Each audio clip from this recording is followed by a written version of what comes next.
नाना बालकेंचा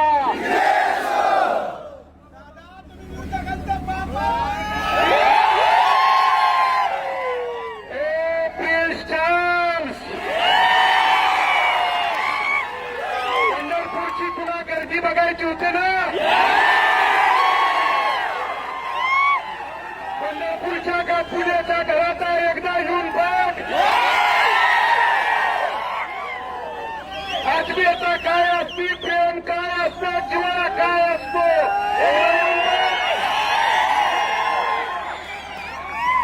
माझा बाप तू निवडणुकीत काढला.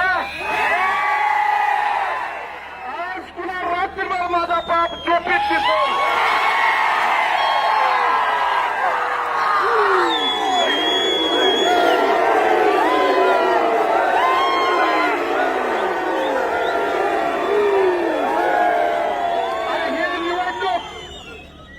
विकासाच्या मुद्द्यावर घेऊन जावा म्हणून पहिल्या दिवसापासून सांगत होतो. कधी माझ्यावरती, काकांवरती, दिलीप बापूवरती, अनिल दादावरती, कधी माझ्या पत्नीवरती खालच्या पत्नीला टीका केली, आम्ही सहन केली. पण हयात नसताना माझ्या वडिलांच्या वरती टीका करत असताना तू तुझी नैतिकता जरी सोडली असेल तर आम्ही नैतिकता सोडली नाही. आणि त्या दिवशी सांगितलं होतं बद्दलो या जाडीचा आणि टोपीचा हाबडा तुला ह्या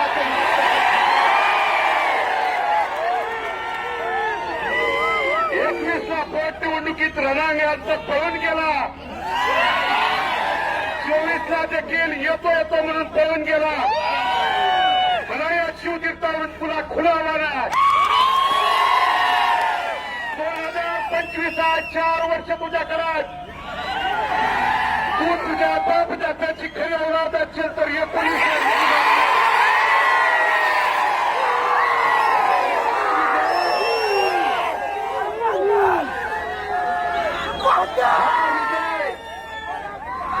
एक 2 3 11,136 मतांनी दिले. आणि म्हणून बंधुलो मला तुम्हाला सन्मानपूर्वक आवर्जून सांगायचा,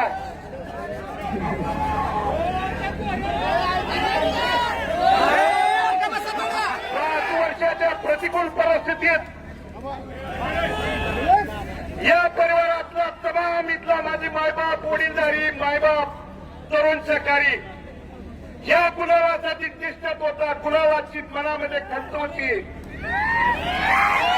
बाळासाहेबांच्या आशीर्वादानं, तुमच्या सगळ्यांच्या सहकार्यानं, पाठिंब्यानं आज पडलेला गुलाल, या गुलालाची आणि भारतनाची शपथ घेऊन सांगतो, भविष्य काळात जाईल तिथे जर गुलाल घेतला नाही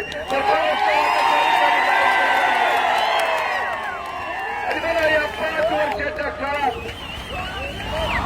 इथल्या तमाम वडीलधाऱ्यानं, तुमच्या सगळ्यांच्या सहकार्यानं, आशीर्वादानं मी या प्रतिकूल परिस्थितीत अनेक त्या ठिकाणी माझ्यावरती आरोप झाले. कुणी सांगितलं भालके संपलेत, अरे तुझ्या बापाला भालके त्या ठिकाणी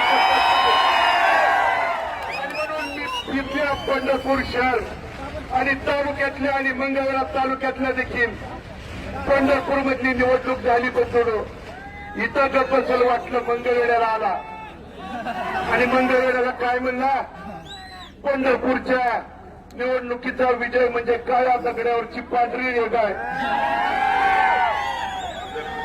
ही तुझा काळा दगड,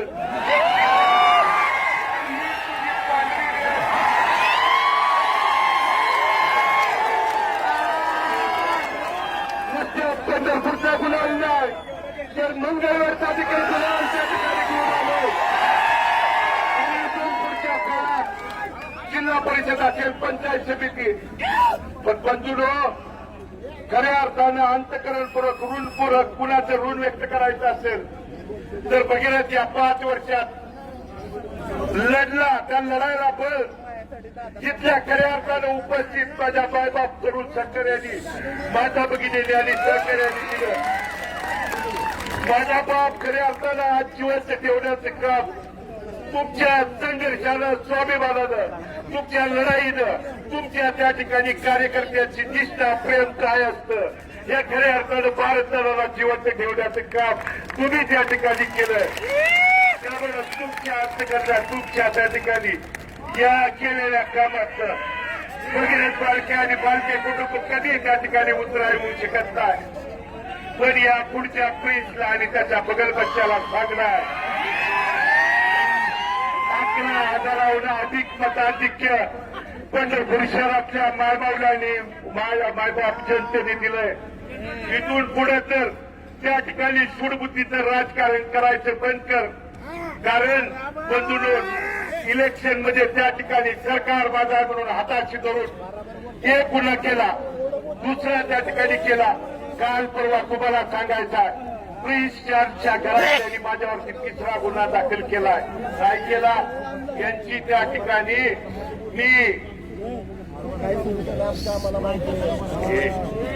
यांची उदाहरण दाखवले, यांचा भ्रष्टाचार दाखवला आणि गुन्हा दाखल करतोय. आणि उद्यापासून तुझ्या या 40 वर्षाचा बापाचा घरा पंढरपूर शहरातल्या तमाम मायबाप जनतेला पुराव्या निशी जसं त्या ठिकाणी शिवतीर्थ होऊन दाखवलं. फक्त तुला माझं एवढंच सांगणार, सूडबुद्धीचं राजकारण करू नको. एकदा मायबाप जनतेने आशीर्वाद दिल्यानंतर गुन्हा दाखल केलं. काय केलं? आबरू नुकसानीचा माझ्यावरती गुन्हा दाखल केला. अरे तुला जेवढी पुडी आबरू राहिली ती या निवडणुकीत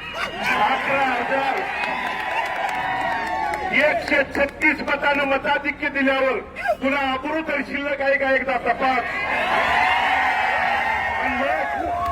उद्यापासून प्रणिता भालके आणि तीर्थक्षेत्र विकास आघाडीच्या बंधूंनो, कारण या भगीरथ भालकेंनी इथल्या मायबाप जनतेला शब्द दिला की प्रणिता भालके आणि निवडून गेलेले सर्व सन्माननीय नगरसेवक काम करायला सक्षम आहेत. तिच्या निर्णयात, तिच्या कोणत्याही त्या ठिकाणी नगरपालिकेच्या अधिकारात भगीरथ भालके त्या ठिकाणी हस्तक्षेप करणार नाही. पण प्रेस तो त्या ठिकाणी सूडभावनेनं जर त्या ठिकाणी आला तर भारत नानांचे रक्त आहे जशा तसे त्या ठिकाणी उत्तर द्यायला मागे त्या ठिकाणी बघणार नाही. आणि म्हणून सर्व कार्यकर्त्यांना, वडीलधाऱ्यांना, तरुण सहकाऱ्यांना, मतदार बंधू भगिनींना मनापासून अंतकरणापासून मी धन्यवाद देतो. आपण टाकलेला विश्वासाला पंढरपूर आणि मंगळवेढा दोन्ही नगरपालिकेच्या तमाम मायबाप जनतेला अंतकरणपूर्वक धन्यवाद देत असताना तुम्ही टाकलेल्या विश्वासाला किंचित देखील तडा जाऊ देणार नाही. या भारत तळाला करून त्या ठिकाणी अभिवचन तुम्हाला देतो. आणि परत एकदा सांगतो, तू ये घरातला कोणी ये, रिंगणात मात्र पळून जाऊ नको. वाट बघतोय, रिंगणात मात्र पळून जाऊ नको. तू या ठिकाणी मग थोडं निडवं कोणी येऊ दे. आणि मला तमाम इथल्या प्रमुख कार्यकर्त्यांना, पदाधिकाऱ्यांना आवाहन करायचं की पोलीस प्रशासनाला, कारण 5 वर्षात आपण पराभव देखील संयमानं पचवला. त्यामुळे विजय देखील आपल्याला भारतदारांची शिकवण आहे. संयमानं, शांततेत त्या ठिकाणी घेऊया. आणि तुम्ही बरेच त्या ठिकाणी म्हणत होता दंड कोणता, अरे दंड यासाठी आहे, दंड यासाठी ठेवलाय. त्याला रिंगणात तर येऊ द्या. दंडाचं बघतो, गती या टोपीची या जाणीची तुला करायला ही निमित्ताने सांगतो. आणि तरुण सहकाऱ्यांना, वडीलधाऱ्यांना, प्रमुख पदाधिकाऱ्यांना नम्र आवाहनाने विनंती करतो की आपण पराभव देखील शांततेत पचवले, आपण विजय देखील शांततेत सन्मानात त्या ठिकाणी पोचवून इथल्या कुठल्या माता भगिनींना, वडीलधाऱ्यांना कोणत्याही प्रकारचा त्रास न होऊ देता ग्रामीण भागात आलेल्या आपल्या घरापर्यंत शांततेत संयमानं त्या ठिकाणी जाऊया. आणि इथून पुढचा गुन्हा जिल्हा परिषद, पंचायत समिती काही असू द्या, आपलं शहर एवढं या निमित्ताने सर्वांची रजा करतो. धन्यवाद.